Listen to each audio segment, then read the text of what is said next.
From Software and hard games go together like milk and cereal. Anyone that you talk to in the mainstream media and modern gaming would say that those games, Dark Souls, Bloodborne, Sekiro, Demon Souls, Elden Ring, those games are the poster childs of hard games. But you know what I think the hardest game is?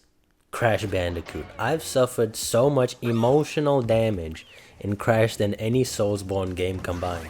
And it's so embarrassing, dude, because of the way the game looks. The game is so colorful, so bright, so upbeat, funky music, so childish, that when you die, it's like, I shouldn't be dying right now. What am I doing? This game is made for 6-year-olds. Because if you die 100 times in Dark Souls, nobody's going to fault you for that, you know? We'll give you a pat on the back, encourage you, you know, try again.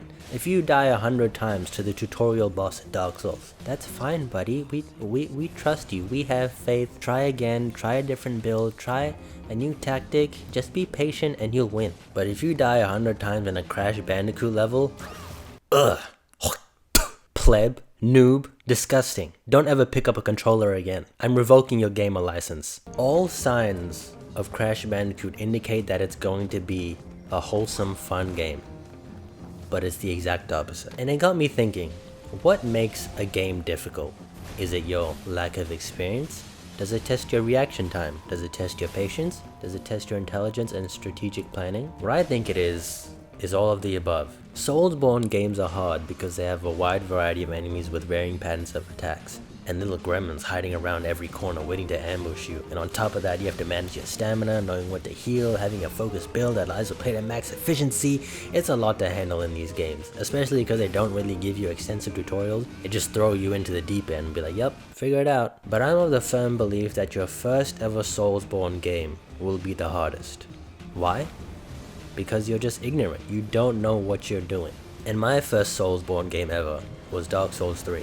And I still think that that was the hardest Soulsborne game I've ever played, only because it was my first ever experience. And I can vouch for that theory because the last two From Software games I've played was Elden Ring, and the latest one was Dark Souls 1. And those are the easiest From Software games I've ever played. And I've played all the other ones. Dark Souls 3, Bloodborne, Demon Souls, Sekiro. I haven't played Dark Souls 2 yet, I'm saving that for the end. But I've played all of them. And because of that, my third eye has opened. I've unlocked the Rinnegan, and I can see the quirks and trademarks that From Software has in every game.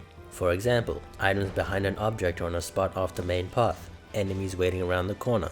Secret walls, enemies having very similar attack timing, knowing what to prioritize in your build. Just being familiar with the history of From Software can make the games so much easier. But what about games that don't have an extensive lore behind it?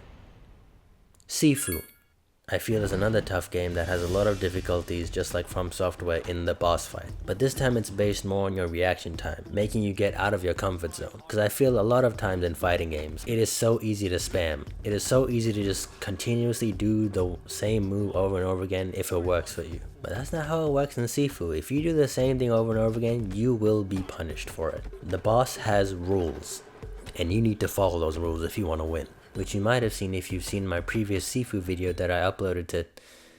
Who am I kidding? That video has like 300 views, you probably haven't seen it. XCOM. That game's difficulty curve depends on your strategic planning, time management, your ability to revise, adapt, improvise, and plan ahead to successfully complete your missions. And then there's Crash, which mainly tests your patience, precision, and platforming prowess. Hey, that was some nice alliteration. But the thing that gets tested the most is your patience. Because once you lose all your lives and see that sweet screen saying game over, hey, alliteration again, you have to start over the level from the very beginning. But Jolene, the levels are so short. Surely it's not that hard. Yeah, I know the levels are short, but it's really the emotional toll that game takes on you. All of these games that I've mentioned, I've finished.